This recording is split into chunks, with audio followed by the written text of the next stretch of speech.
A few months ago, I reviewed the Movo X3 shotgun microphone, and I thought that it offered nice sound quality for the price. Well, Movo is back again with another microphone for content creators, this time in a smaller package. This is the X1 Mini, which offers 3.5mm and USB-C output at a price of $69. Is it a good alternative to the Rode VideoMic GO II? Let's take a closer look. Before we dive in, I want to mention that Movo sent me the X1 Mini for the purpose of reviewing it. I was not paid to make this video, and Movo has no input on my review. I do have an Amazon affiliate link in the description for you if you're interested in picking up the X1 Mini and you'd like to support this channel.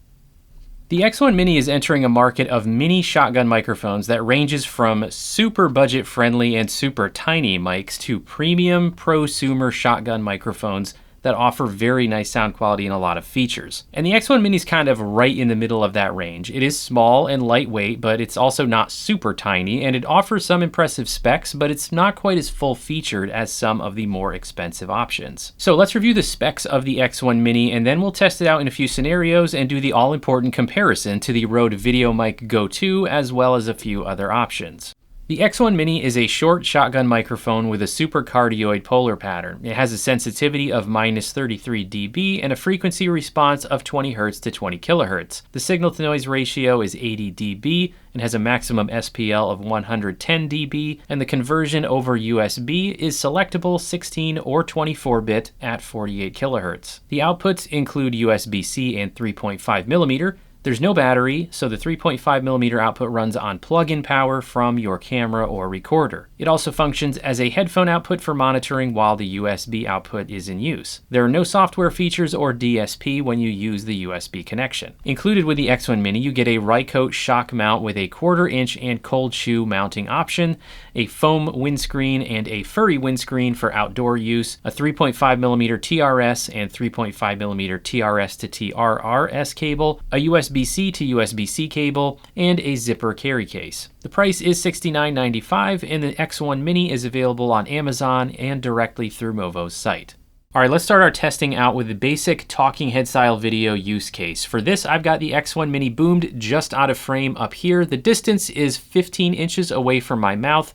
This is the 3.5mm output running into the Panasonic S5 II. I have the camera set to 24-bit 48 kHz and the input level on -11. Now, one thing I want to emphasize here is that when you use a microphone like this, where you're relying on the plug-in power from your camera and the camera's preamp, there's going to be some variability because the camera's preamp can be a weak point and limit the quality of the audio. Some cameras either have kind of noisy preamps or maybe have not the greatest frequency response, and that can make it seem like the mic isn't the best, but it could actually be your camera. For an example of what I mean, this is the sound of the Movo X1 Mini running into the Sony a7 IV. Now, I love my a7 IV for a lot of reasons, but the preamp on the audio input is not one of them, which is why I usually record my audio separately, either using a USB output from a camera microphone like this, or by using a field recorder with an XLR microphone, and then I sync the audio in post because it just sounds better than running any microphone like this into this particular camera.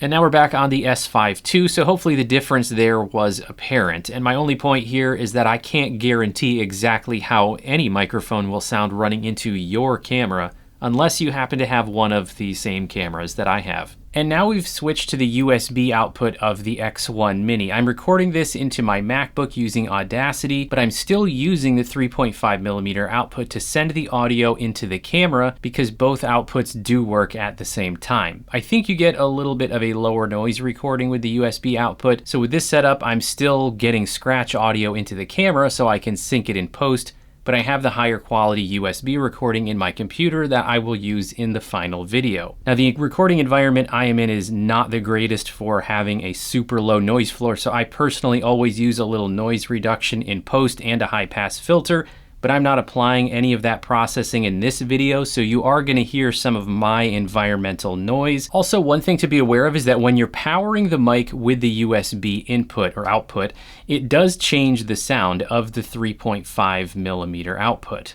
So here's the sound of just the 3.5mm output one more time. I don't have the USB output connected to anything. And now this is the sound of the 3.5mm output running into the camera while I do have the USB output connected to my computer.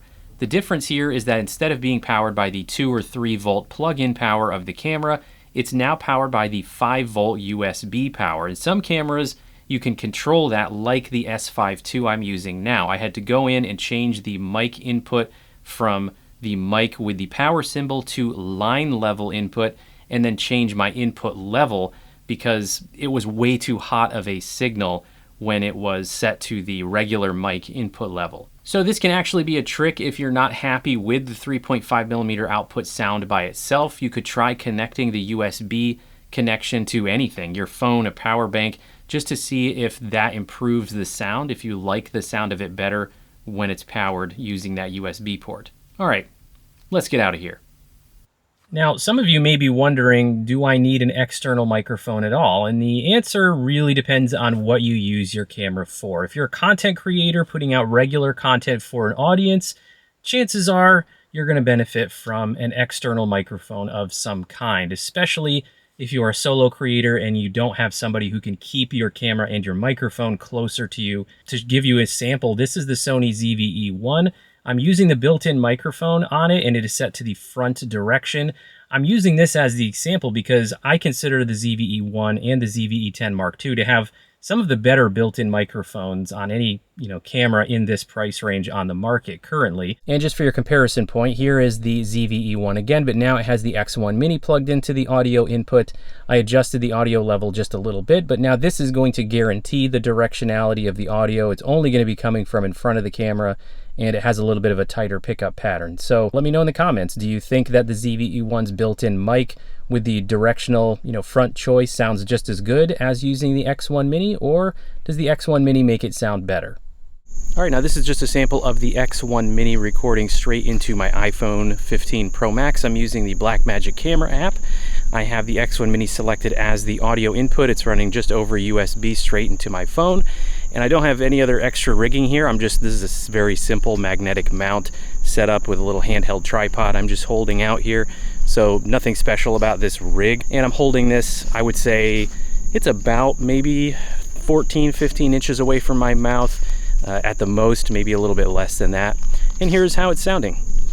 And now this is a sample of the X1 Mini running into the DJI Osmo Pocket 3. This actually doesn't fit on the Pocket 3 at all. There is no cold shoe attachment on the Pocket 3, so I have a special adapter that screws into the bottom of the battery grip, and that's what I have the X1 Mini attached to. Now, it's running straight into the Pocket 3 using the USB-C cable connection, and I've got the audio just turned down. It's set to mono and it's turned down to I think -10 on the Pocket 3, and here is how it's sounding. This is not too bad to hold on to for a handheld vlogging setup. Of course, it's a little bit bigger and a little bit clunkier than just holding onto the Pocket 3 itself, but overall the setup's really not that bad. So if you were interested in using a microphone like this with your Pocket 3, I think it is fairly doable if you get the right adapter attachment so that it's not super awkward to have it connected to your Pocket 3. Now here's a sample of the X1 Mini running straight into the Sony ZV-E1. I've got the Sony 16-35 f4 lens on here, and it is about 28mm right now, so I'm nice and close to the camera, which is where I want to be because I have the X1 Mini camera mounted right on top of the ZV-E1. So if I back away, what you're going to notice is you're going to hear a lot more of the environmental sound here and a lot less of me. One thing I do want to note is that this type of microphone, regardless of whether it's the X1 Mini or the VideoMic GO II or any other microphone that's like this, if you're a solo content creator recording by yourself, it may not be the best choice if you make the type of content where you move around and your camera doesn't follow you. Just as an example, let's say I record the type of content where maybe I'm giving you fishing tips, or maybe I'm teaching you like golf swing instructions where my camera is going to be static and I am going to back away from the camera and not be super close to it, and I don't have somebody to help me. I don't have somebody who's going to follow me with the camera. Well, in that case, having a microphone like one of these. This is the Hollyland Lark M2 that I reviewed a while back. Link in the description if you want to see that review. This is a wireless microphone that will follow me around wherever I go in the frame. And if you make the kind of content where it's like this, your camera is going to be static and you won't always be right in front of the camera. Anything that follows you around is just going to probably be a better option if you make that type of content. So just keep that in mind. That's not a knock on the X1 Mini.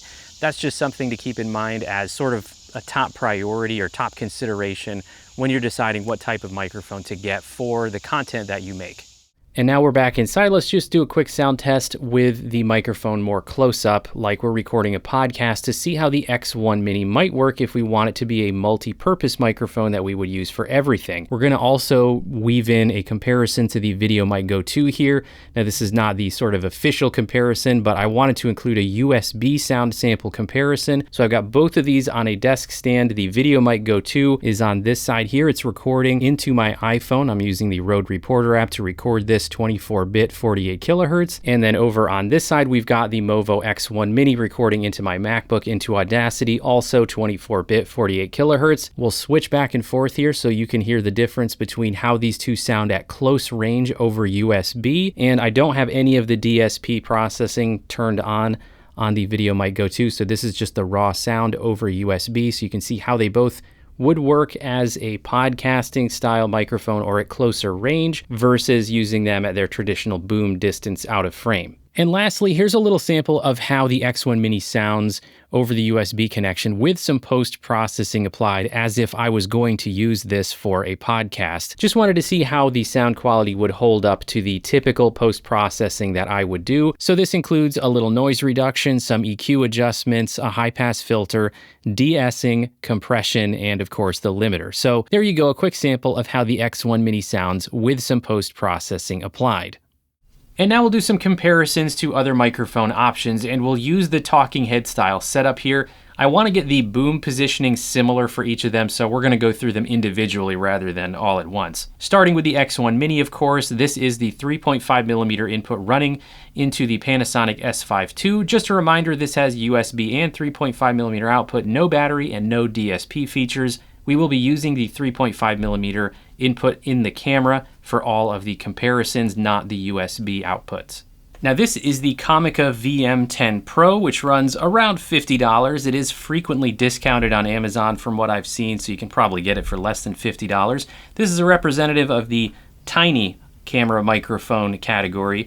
It is both USB and 3.5mm. It does have a tiny little gain dial on it, and it also has 24-bit conversion over the USB output. So there you go, a more affordable option than the X1 Mini, the Comica VM10 Pro. So here's the comparison to the Rode VideoMic GO II. This runs $99. It also has no battery.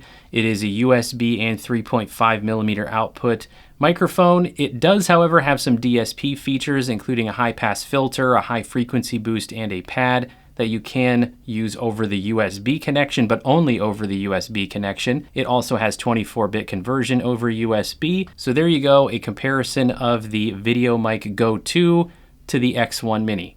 Now this is the Deity VMic D4. It goes for $99, so same price as the VideoMic GO II. It runs on a AAA battery. It has a battery expected life of 60 hours. Now it has a USB output only. There's only one physical output on the VMic D4. However, it comes with cables that convert the USB-C output to 3.5mm. It does have a physical gain level dial on the back, so you can control the gain level right on the microphone. It does not have other DSP features. There's no software features when you use it with a computer or a smartphone or something. So there you go, a sample of the Deity VMic D4.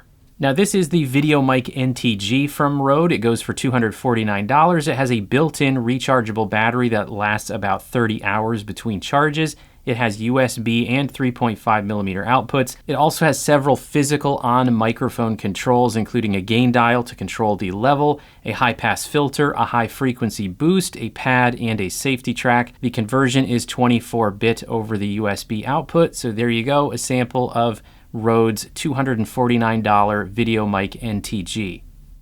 All right, now let's talk about some pros and cons for the X1 Mini. As far as pros go, I do think the sound quality is good for the price. To me, the USB sound is not quite as smooth as the VideoMic GO II is over USB, but it's not far behind it, and it's also $30 cheaper, so it's really quite respectable in my opinion. The USB and 3.5mm outputs are nice. Having both is what I mean. That's really what makes this a very versatile mic, because you can use it with any device as long as it has one of those two inputs, which is a lot of things. I do think the USB output has the better overall sound quality with a bit more clarity and low end, but honestly, that's true of every combo mic out there that I've ever used. Having 24-bit conversion is also a plus over the USB because some devices around this price range only offer 16-bit conversion. I do also think the sound at closer range is very usable. There's a little bit more bass, but that's easy to roll off a little bit if you have a lower pitched voice and it gets a little too boomy on you. So I think overall that means it is a mic that you can use for multiple purposes, which is great. And lastly, I like what they include for the price. You get everything that you need to start using the X1 Mini right away.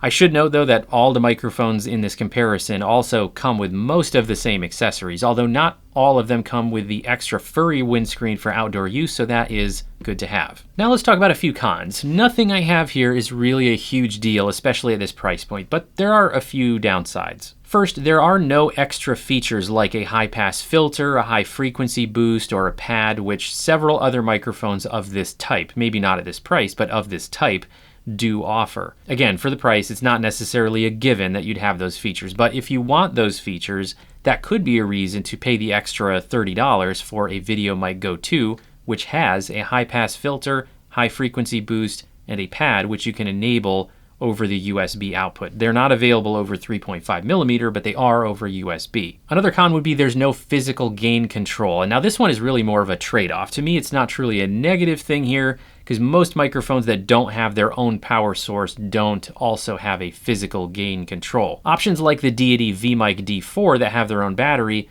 give you a physical gain control, so you don't have to only rely on your camera settings or software settings for the gain control, your level control. Now the last two cons I have are a little bit nitpicky and don't impact the performance of the microphone, but I'm still gonna mention them. The first one is the shock mount. It is a super tight fit. Now it's not a bad thing to have a firm hold on the microphone, but it took a lot of effort for me to squeeze the mic onto the mount to the point that I was sure I was gonna break one of them. Ultimately, nothing broke, but it was a lot harder than I've ever experienced with other mics. Now that issue is what makes the next issue even more annoying. The carry case here, which I appreciate, Movo including, it's set up so that you need to take the mic off the shock mount in order to properly put it in the case. I said properly for a reason. You can technically cram it in there without taking it off if you want to, which I honestly have been doing because it's just too much effort taking it off and putting it back on that shock mount. So ultimately, is the X1 Mini a viable alternative to the Rode VideoMic GO II for a lower price? In my opinion,